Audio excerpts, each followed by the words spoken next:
The Layah Heilpern Show. Sponsored by Step Finance, your go-to DeFi portfolio manager on Solana. Luno, if you're just getting into Bitcoin, it's the perfect place to start. Hey guys, and welcome back to the Layah Heilpern Show. Today is going to be a lot of fun because we are talking about entrepreneurship and building in crypto, all of my favorite things. But before we jump into it, I do want to let you know that this is sponsored by BlockFi as usual. So you can actually get amazing interest rates right now. I think actually they are the most competitive with around 9% on your stable coins.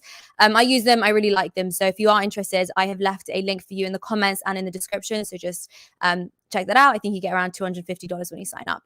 And this is powered by Icon Plus Capital, the VC firm. So definitely check them out. All right, as I said, we are talking entrepreneurship, we are talking crypto, and a little bit of Web3. So joining me today is the CEO of Package Portal. It is JG. Hey, welcome to the show. How are you doing? Hey, doing very well. Thank you. Thank you for having me. Yeah, I'm really excited to chat with you. I haven't been covering a lot of Web3, so I'm really happy to have you on because I know you're building in Web3. I don't fully understand everything, so I'm excited to learn and go into it. So you're essentially tokenizing e-commerce. What does that mean? Explain that to me. Yeah, so I guess high level overview. We started out tokenizing just delivery signatures. I don't know if you're familiar with a signature. If you get a package delivered to your house, you have to sign for it. If it's expensive, there's a fee attached to that, and it averages $5 to $6. And I own a delivery company here in Phoenix. I've owned it for about 9 years. It's still operational. My brother-in-law runs it for me right now, so I can focus on Package Portal. But out of that, I figured out I lost a lot of money, and so did my staff. I've got about 40 drivers, and we generated $600,000 in 2019 in signature fees, and got none of it. The broker kept it all. The middleman kept it all. And this was about a year after I had learned of crypto. One of my drivers actually told me about a token that will remain unnamed. He flipped for a whole lot of money, and I was all ears. I knew about the profit potential of Bitcoin and other cryptos, but I didn't really understand smart contracts. So once I dug down the rabbit hole of the power of automating middleman, I figured out we can, let's automate this process. We can put a scanner in the hand of the consumer so that they can close that supply chain loop and provide a digital signature that's, it was timely with COVID. No contaminants, with the flu, whatever it may be. You can avoid touching somebody else's device, right? So that was kind of the foundational core service. But from that, we were able to just expand a whole lot of feature sets, like the feedback data. Consumer data is very valuable. We know that big tech mines this off of us, right? They they listen, they monitor, they watch, they aggregate all of your data, and then they package it up and sell it to advertisers. So what we want to do is flip that and say, you as a consumer, your data is valuable, and we want to reward you immediately in the moment for that data. And we can wrap it up in the form of a token, and you can do whatever you want with that. Earn Satoshis, swap out, just add value to the consumer immediately. And then the merchants who want to access that data can come on and gain membership to the platform, effectively buying the tokens from the consumers who are earning them. So on like a really basic level, you're trying to revolutionize the delivery service industry. Is that right? Absolutely, yeah. I think that delivery as a whole, it's a transport service, right? The economy is built off of consumers and merchants. Somebody wants to sell something, somebody wants to buy it, they agree on a price, and the transaction is conducted. But e-commerce changes that. It introduces a whole new dynamic of transportation. And that's where I come from, is logistics. And so we have consumed all power. We're a logistics company is just a third-party middleman, right? They're a service provider. But what happens now is the merchant gives them their money for the fee, gives them their product, and then just crosses their fingers and hope everything goes well. And then wait 2 weeks before they fulfill invoices, just to wait for complaints and damage reports. But in that, the carrier has consumed all power. They house the data, and they don't need to. The data should be between the consumer and the merchant, and this company can just transport, just get it from A to B, and that's what we hope to do. And you mentioned earning Satoshis, which was really cool, which was one of the reasons why I wanted to have this conversation, because I love anything like that. So how does somebody like me earn Satoshis? So It's possible right now, currently. I mean, we just launched V2, which was a rebuild version of our initial launch right before Thanksgiving. So you can go and download the app right now in the Play Store, the App Store, and then immediately, if you get packages, as you have deliveries come into your house, you can input those tracking numbers, monitor it. You'll get notifications about its location and its status, and then when it arrives, you can give a confirmation, and then thumbs up, thumbs down, kind of like Uber. Uber, you rate it, and then you can give customized feedback too. Lipstick melted, box was damaged, the driver was Mm. dirty. The box was not there. All sorts of customized data points that the merchant can specify. If it's a food prep company that's sending meals out, they might want to know, was the ice melted, or Oh wow. was So it wait, was you there not can a lot of ice? earn satoshis by essentially reviewing how the delivery service went. Exactly. Yeah, because again, you as the That's so cool. consumer, that's very, very valuable data, right? But you should Yeah, for be sure. rewarded for that, not just, do it. I get emails all the time after a post-purchase experience, and they want my survey. I'm not going to provide that because it's 45 seconds to load your web page and then click through all this stuff with no benefit to me as a consumer. You can refine your business processes and figure out ways to make more money off of me and everybody else, but I get nothing. So we want to flip that and say the consumer should have the power. They should have more power during the delivery experience, and they should have a voice in that, and they should earn um, incentives for providing any sort of insight. Yeah, I mean, everybody right now in the industry is trying to build something with Web3, which essentially brings the power back to the people. It rewards them for their Sure. data, and it flips it, as you say. But like, how long until you see this going mainstream? Because it all sounds really great, Even when we talk about like decentralized social media platforms and everything that's going on right now, we all really want to have that kind of decentralized experience where big tech isn't monetizing us. But how long, until this whole idea is going to go mainstream? Well, I think we hit an inflection point sometime in the last few months. We've been building since Mm, 2019, so it's trendy now to say Web3, which is just a really yes, clever rebrand of crypto. Um, you that's know, true. it works out really good. So we have Web3 solutions, but I think it's here. Institutions are onboarding. They want in. They're buying NFTs. They're going heavy and long on Bitcoin, which is good. Mm. Any dip that you see, don't expect it to last. It's here. Well, we've been in crypto for a number of years, and we all fantasized about institutional buy-in and mainstream adoption and that sort of thing. And that's really what drove me to start this company in 2018. I got in right at the top, the previous top, and Yeah. so I was putting money in and just watching it dwindle. And rather than just sit on my thumbs and watch the portfolio melt away, I figured it's still very early. What can we do? What can we build? I'm not a coder. I'm not a software engineer, but I'm an entrepreneur. I know how to find people who can do things, build things, connect the dots that I can't, and together we can accomplish some really cool stuff. I absolutely love that. A lot of people get really salty and upset during a bear market. But you went in at the top and you said, I'm gonna build, Yeah, which is amazing. But you're entirely bootstrapped, right? yeah, absolutely, yeah. So again, I own a delivery company, so I had a lot of free time. I could focus on the biz dev, but my engineers they all had day jobs. My Mm, co-founder, he's been a software programmer for over a decade, has led two teams through acquisitions in previous companies, really experienced team leader. And then he's got two guys that were working with him at his previous company. And for 2 years, they were nights and weekends. And we launched the product after a year and a half of testing. And so we had a beta out there for about a year, nights and weekends, and it was tough. We had explosive growth during that time, and it was hard to manage. But effectively, nobody was taking the salary. It was just operational costs. We would front that and do what we needed to do. And then at one point, we were able to use some of the treasury tokens and capitalize a little bit. There was a price run up because we do have an altcoin. I don't want to talk about it. I want to respect the show and talk about the entrepreneurship, but we were able to conservatively capitalize. We took a little bit out for operational expenses, and now we're good. We have capital, we have runway. The guys all went full time back in June, and with 6 months of full time build time, they were able to launch a completely rebuilt product, front end, back end. We have merchant services, so a merchant can go on to our website, our app, and view and aggregate all of this data. Thumbs up, thumbs down. We can isolate in the Chicago area. Here's everybody who said they had a bad experience, and here's why. Here's all of a heat map of all of the scans from a particular shipper, Flipkart in India. We've got a lot of users globally: India, Indonesia, Netherlands. Are you So in the that, UK yet? oh yeah, You are GDPR in the. compliant too. Yeah, Oh, very good. yeah, we That's had to wait a amazing. little bit. Yeah, of course, UK regulation is a bit of a nightmare at the moment when it comes to this. But I think that's so exciting.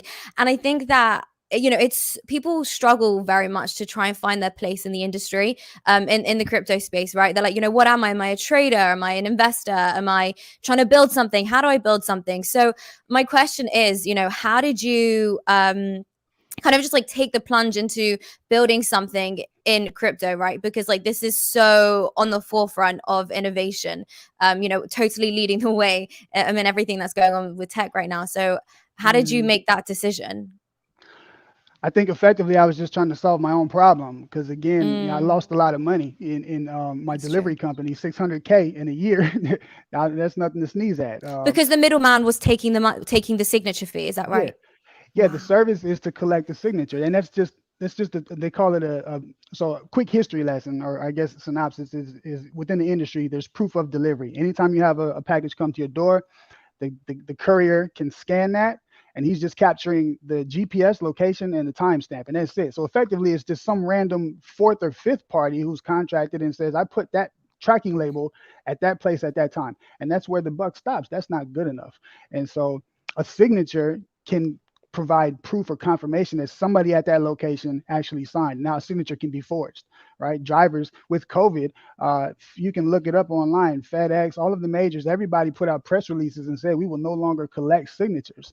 And drivers were doing authorized forgery effectively. They'll show you at the door, I'll just put an X here by your name.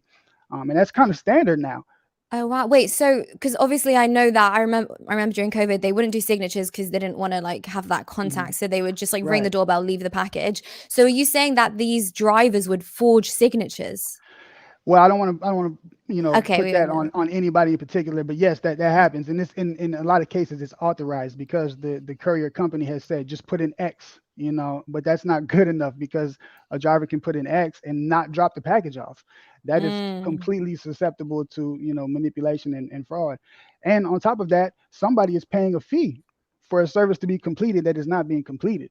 So if there's a $5, like $6.20 is DHL for a signature. It's $5.55 for UPS, and the USPS here in America, they're the cheapest. $2.35 if you do it online, but that's still it's a fee tacked on to show that you did what I already paid you to do.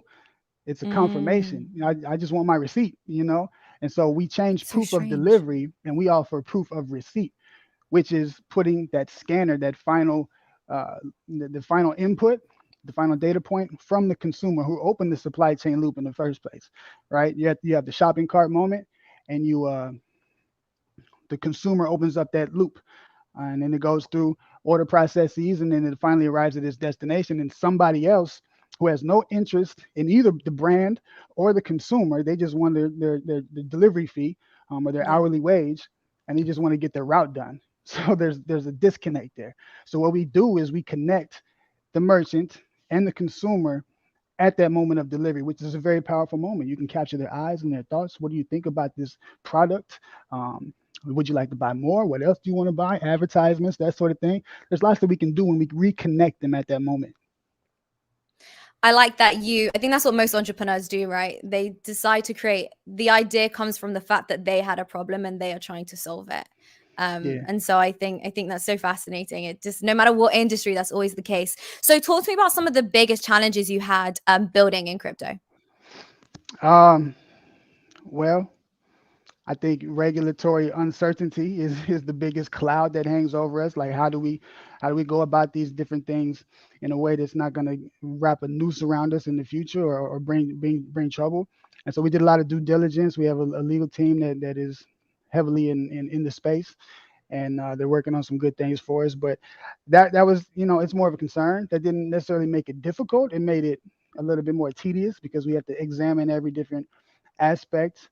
Um, Mm-hmm. I guess difficulty is the UX really, because the user experience in crypto, it's not good. We got to refine that, and that's something that we're working on trying to do. We really want to um, make it easy for people to get crypto, right? Ultimately, Bitcoin. I think that that will become the global reserve of store value. It's going to replace gold. Why not? It's better, 10 times better in every way. So if I believe that to be the case, there's a transfer of wealth coming, and I want to empower the people effectively. So our app is a tool. It's like if Bitcoin is the gold rush, then our app is picks and shovels. And we want to empower people to go out and mine it for themselves rather than being mined for your data and your value by big tech. Go out and mine this new coming store of value for yourself. How did you get into crypto? I did a what? Get into crypto.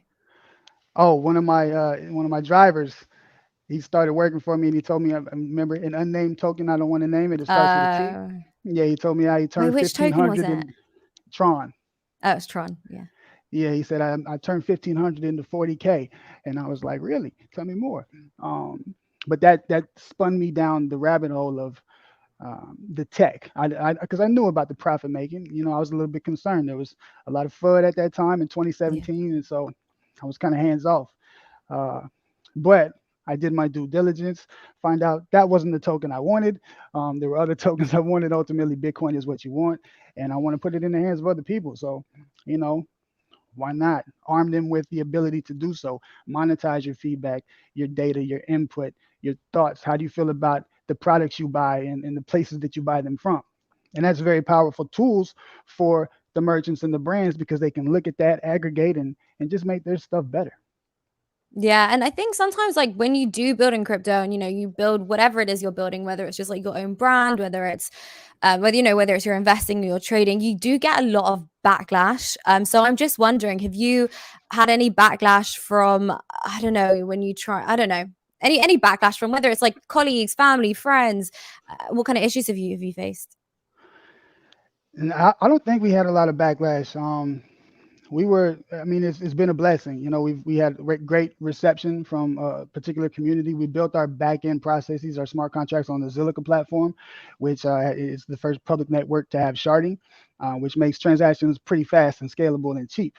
There are other cheaper options out there right now, but they have centralization issues, and every network has its own Yeah. problems. We don't want to be tribalistic, so our back end exists there, but we want to deploy the ability for users to earn credits and rewards and tokens on their own favorite network. We don't want to have tribes fighting and we only be isolated to one chain. If you love Bitcoin and you want to just scan for sats, we want to make that happen. If you want to convert into Solana or AVAX or ETH or any number of tokens, Phantom, if you want to have those tokens, because every token or every, I guess, smart contract layer one protocol has its own community.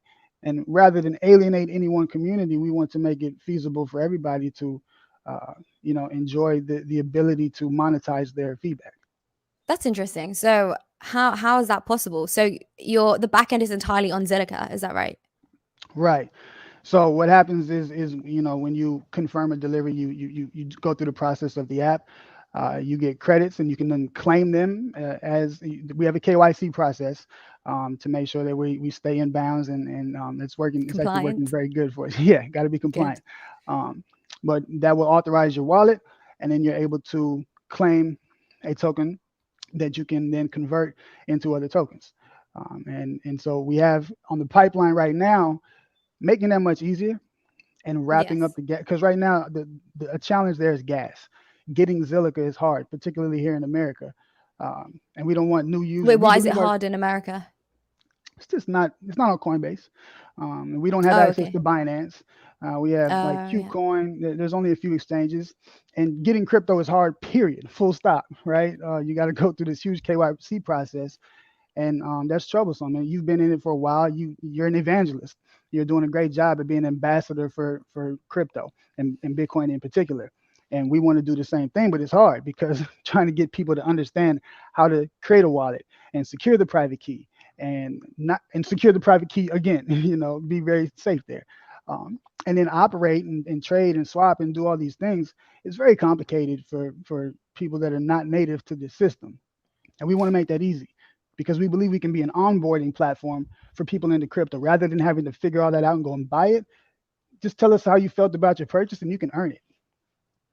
So when they oh, I see. So when they are involved, there is, it's like using it's like using a custodian, right? Like there is no private key, there is no seed phrase, there is no like serious responsibility or self custody that needs to be taken. Is that correct? No, currently we are non-custodial, so we want users to Oh, you're fully own the value. non-custodial. Yeah, we don't want to I didn't control that. We realize. want users to be able to, if you earn a reward, we want you to own it, and do what you want. Trade it, swap it, hold it, stake it. We have all of those options for you. Right now, you can turn it into sats, Satoshis, but there's, like 5 different steps and 3 different exchanges you have to do that on. And so we need to fix that. That's our goal for H1. We'll be at the blockchain or the Bitcoin conference in Miami, and maybe we'll have some progress there that we can share. But yeah, ultimately, we want to make it much easier because currently to claim or convert or do any of that, you've got to have gas. And on Ethereum, nobody is going to be able to claim any tokens at those gas prices. Zilliqa enables us to do so for much cheaper. It's a few pennies, but still, at scale, that's not good. We cannot just front the gas. So we've got some different contract standards that we're looking to deploy in the coming weeks and months to make the user experience just much better so that a new Yes. user can earn crypto, claim it, and then do whatever they want immediately. Speaking of Ethereum, I tried to sell an NFT yesterday and it was going to cost me $200. I was like, I'm going to wait for a higher offer. Like that was crazy. It's so insane, I know. But you make a really important point in that, like, these taking self custody is so complicated for people that Mhm. don't understand seed phrase, private keys, like understanding, good self custody practices. What is it like? The concept of a wallet, is even complicated. So Absolutely. how do you onboard people then? Because like obviously the idea is great. You get rewarded for leaving a review, which I think is just amazing. I wish we got rewarded on Uber for leaving a review. The amount of Ubers I take. I literally Patent pending. never. Pardon. Say that I just again. said patent pending. Uber should talk Yeah. to us if they want to try that. Yeah. No, it's true. It's true. I never leave a review. I actually never leave reviews because Yeah, it's just, why? You're I not don't have incentivized to time. do so. Yeah, you're not Yeah. benefited in any way, shape, or form, and it just takes time away from you. We can Yes, change but that. exactly. So like I love the idea. I'm just thinking, how is the average person going to understand this and onboard Yeah, themselves? and that's at the height of our discussions and our Okay. strategy overall. Our number one goal this year is to expand and get more users because ultimately it makes the economy, the ecosystem more resilient and more valuable and strengthens and hardens the value proposition that we bring to merchants. And it's synergistic, but it's difficult. So um, currently our focus is people who are crypto natives. They understand how to do some of the bare essentials, and then we're going to open a seed round here probably this quarter, and then try to scale up the team to be able to deploy to multiple layer ones, and then as well as just improve the overall user experience because we want it to be super simple for somebody to come in. And then also we have educational materials within the app, and we're going to build that out. So you can come to the app similar to like a Coinbase and things like that, because we do wear the responsibility of if we can succeed on our goals, then we have the propensity to become a very powerful onboarding platform for non-crypto natives to get into the space. And that's a responsibility that we're not going to take lightly. We want to educate them and equip them to navigate safely, and not step on any landmines. We want to shepherd them in that way. I have a question just like about Sure. motivation because I've been reading a lot online about people struggling to remain motivated when they're building businesses, right? Um, so where does your passion and your motivation come to build? That's a good question. I'm super competitive. Ask my little brother. He is a retired Army vet, retired firefighter, anesthesiologist with his own practice, real estate agent, great guy. And we compete against each other for that. But also, my father, he was in a wheelchair. He had an illness when I was 12. He went to the hospital and was gone 5 months. We left our house, moved in with my grandma, and it was quite the experience, right? But he was an entrepreneur. Before his accident, he had us out there delivering newspapers and yellow pages. People don't remember that. It was like Google. It was a 4-inch Google on paper, yellow pages, at like age of 9 and 10. Um, and so I've always had that drive to want to not work for somebody else and not be tied, Mm. not be trading my time for a set wage, but exerting my energy and getting recompensed for that. Like, in in parallel with my efforts. And so it can be hard sometimes as an entrepreneur, especially when you hit flaws. There's valleys and peaks, and you just got to go back to your original motivations, your original inspiration. Why did you want to build this in the first place? And if that was vain and there was nothing there, if it was superfluous, then you're not going to have anything to fall back on, and you might not be able to continue. But if you had a solid foundation for wanting to start something, then you can succeed. And in my case, my pops was in a wheelchair, running an insurance company from the bedroom, and Mm. doing taxes and this kind of stuff, still getting it, not stopped by the loss of his legs. And so I want to honor that legacy and go out and start something and make it great. It's always good to have a good example. But 100%. it's funny because like a lot of people talk about how the 9 to 5 is the safest option, right? And I was watching a video yesterday, actually. It was Jim Carrey speaking, saying that his father wanted to be a comedian. Um, and he said that he said, but it was too risky, so he went and got a 9 to 5. When Jim Carrey was then 12 years old, his Yeah. father lost his safe job. And so like he would have been safer going ahead and, building something and chasing his dreams. So Yeah, it's very scary. I mean, you have to take a lot of risk. You effectively, I mean, it's akin to taking your own sovereignty over finances, right? When you become your own custodian of your wealth, income. yeah, then that's a big responsibility. It's on your shoulders, and it's similar with entrepreneurship. You've got to take risk. It might cost you some money. It's going to cost you some time. That's for sure. Mental capacity, vacations, all kind of stuff that you might want to do. You can't because you need to accomplish these goals if you want to succeed. Um, but yeah, overall, I mean, it's a fun I mean, journey. do you think that 9 to 5 is really that safe, or do you feel safer? No, I don't. I mean, my previous 9 to 5 before I like I had I was managing a warehouse, um, furniture warehouse, and I was good. I was good at my job. I was efficient. My reward for getting done sooner than everybody and doing a better job than everybody was grunt work. Now I just got More. to you got to wait. You got 2 hours left on your shift, so go sweep the floors. No, my value is worth more than that. I'm outperforming everybody, and there was no incentive for me to perform better. And so I Mm. can see the flip model of that with my delivery company because I don't pay my drivers hourly. They all earn piecework. Effectively, every delivery that they do, they earn $2 or more. And some of them are doing 250 stops a day on some days. So they're making good money, but they're incentivized to do so. When I got into it, the more you take, the more you make. And the sooner you do it, the sooner you go home. So there's incentive there. And that changes everything. And there's not much incentive with 9 to 5s unless it's climbing that corporate ladder um, for the purpose of, just being elevated or for the purpose of gleaning knowledge and learning what you can from those different roles and then applying that to something in the future. There's value there, but Yeah. I it's mean, fine. you make an interesting point in that, you worked super efficiently, better than everyone else. And then your last like 3 hours of the day, you had to do grunt work and you're just like, I could be spending my time more efficiently. It doesn't really make Mm, sense. It's just a continuous cycle. And then I often find, and I hope no one like gets offended by this, but I often find like when that's the case, and you're not building for you, you're building for somebody else, and there's no direct incentive. I often find like the work done is never as good as it would be if you had an incentive to do it for yourself, or even if you had an incentive to make more money, right? Like, but yeah, just because you finished your work faster doesn't mean you're going to make more money. absolutely. It comes down to ownership. I mean, as an Yeah. owner, you've put risk and skin into the game, and so if you don't perform Risk. well, Yeah. you might lose a contract and that sort of thing. You're going to lose out. It's different with the 9 to 5 when you're working for somebody else and they're just paying you hourly. That's just not there. Yeah, it's true. It's an interesting way of doing it. I I did some work with some people that worked at their 9 to 5s, and they hated their job, and there was no incentive to provide good Mm, quality service.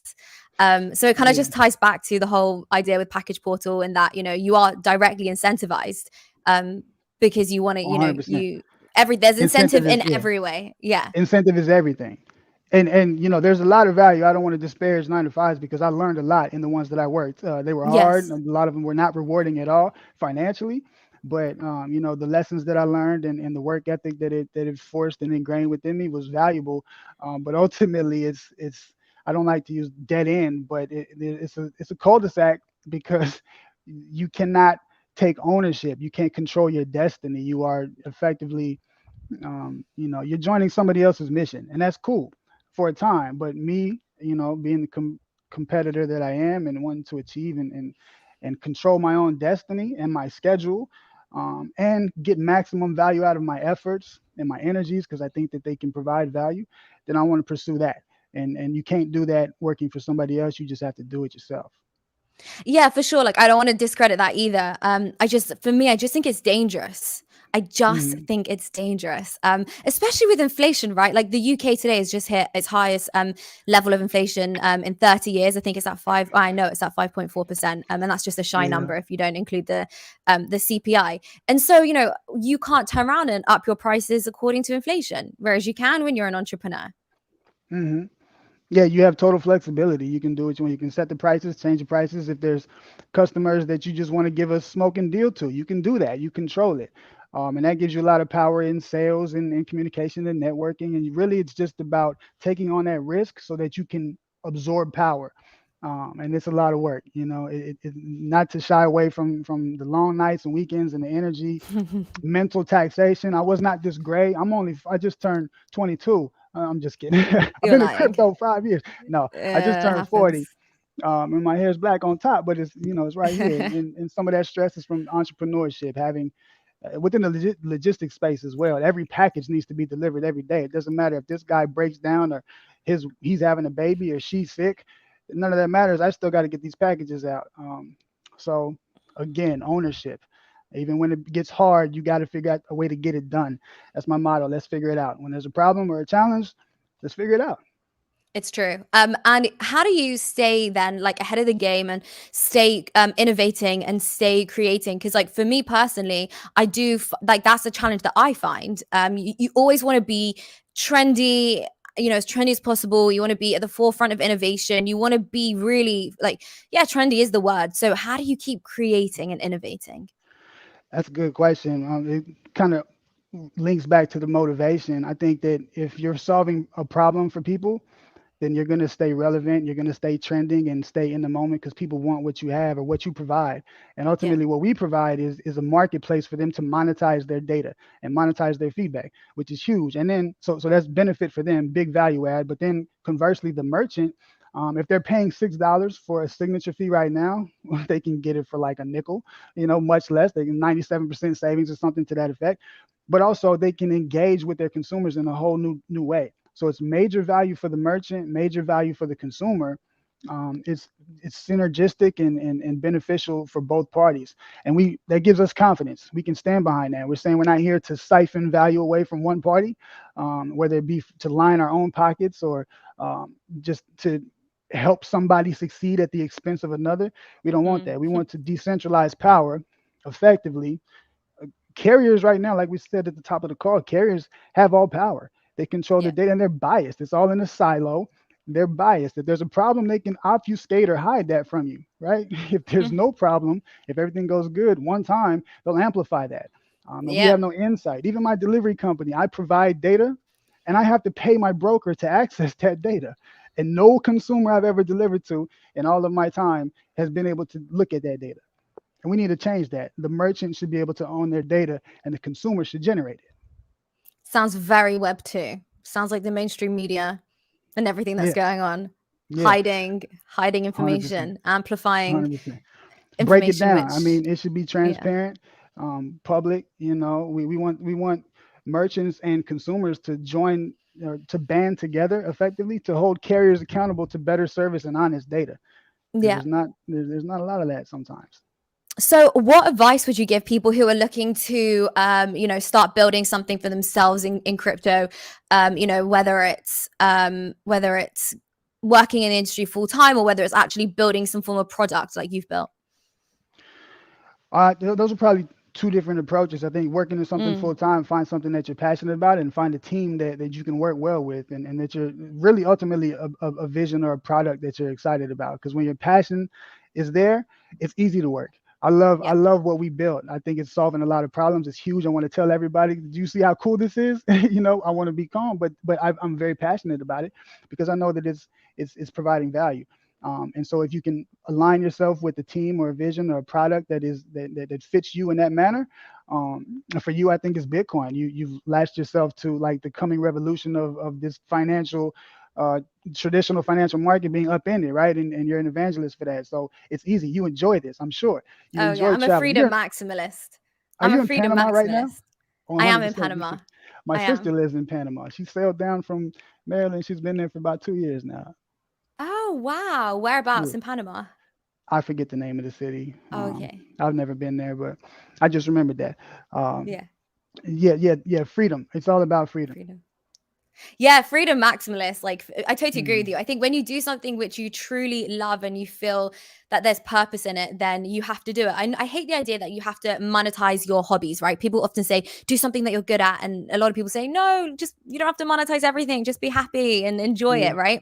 But at the same time, like, you should be, like, what's the point in working if it doesn't, if there's no end, if it doesn't inspire you to wake up every day? Hmm. Like, you don't want to be living for the weekends. You want to be, you want to wake up on a Monday and be like, wow, today I'm going to change the world. And like, Yeah. whether you're directly changing the world or whether you're, just doing something on a small scale, I think it's so fulfilling, and even just like everything that's going on in the world right now with lockdowns and things like that, like it for me personally, it just ties into crypto. Like, it just does. And Hmm. so for me, it all Yeah, just I makes agree. sense.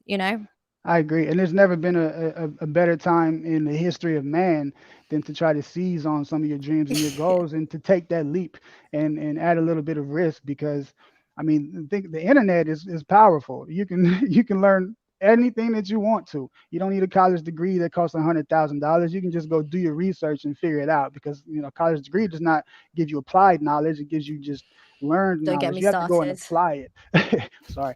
No, but it speaks to the desires and the goals. And if you can find something that you're passionate about, then it's easy. You hear it all the time. I've heard it since I was a little kid. Oh, I love what I do, so it's I'm not recess. working. Yeah, Yeah. yeah. I'm not working because I love it. You're still working. That's BS. Oh There's some yeah. nights when I'm dog tired. I got to fire off an email. This I got deadlines. This and that. And you can't drop the ball. There's calls that you don't want to take. You might not feel good. You might have things going on. My dogs are going nuts. They're driving me crazy today. My wife, whatever the case may be, you want to be able to take care of your family and do good work. But sometimes that becomes difficult. However, if you love what you're doing and you're passionate about what it is, like the end goal is, the North Star of the company that you work for or the company that you start, then it becomes easy. Yeah, I mean, it is an interesting point. There's no one else that's going to do it other than you. Like, for example, imagine if I was so sick today. There's no one else that's Mhm. going to do the show other than maybe I am sick. Yeah, You wouldn't know. I'd have to just have yeah. to turn up. Just have to The show show up, must don't go you? on. Yeah, you Yeah, got exactly. got to get it done. Yeah, delivery, every package every day. You got to get it done. I don't if the car breaks down or this happens, we still got to do it. Exactly. You got to find a solution. So, what's the future then of Package Portal? What can we expect? I know you said some educational content could be coming. I know you said that you want to make earning Satoshis easier, the user experience, but what else can we expect? So much. Yeah, we've got a roadmap on our Twitter profile. You can check us out, Okay. packageportal.com. You can see that there also. We've got a lot this year. We've got NFTs coming, and they will be utility Oh, based. Yeah, not just cool art. We'll have that, but they're going to have function to where, if you own one of our NFTs, you don't just earn one reward. You earn three or five. There'll be multiple multipliers. triple Satoshis. Yeah, you can earn 5 satoshis per scan, and a lot of cool stuff that we can integrate with non fungible tokens, also direct support for multiple layer ones and Satoshi's Bitcoin itself. Um, we've got our legal team in Wyoming. I think I mentioned them earlier. They've been working on some stuff. We had a call with Mm. the Secretary of State there because we're incorporated in 2019 before Web3 was cool. We've been here, guys. Before it So we've was been cool, working yeah. with the Secretary of State on some different applications, and they're really excited about the utility of our token. Like, the most definitive textbook case.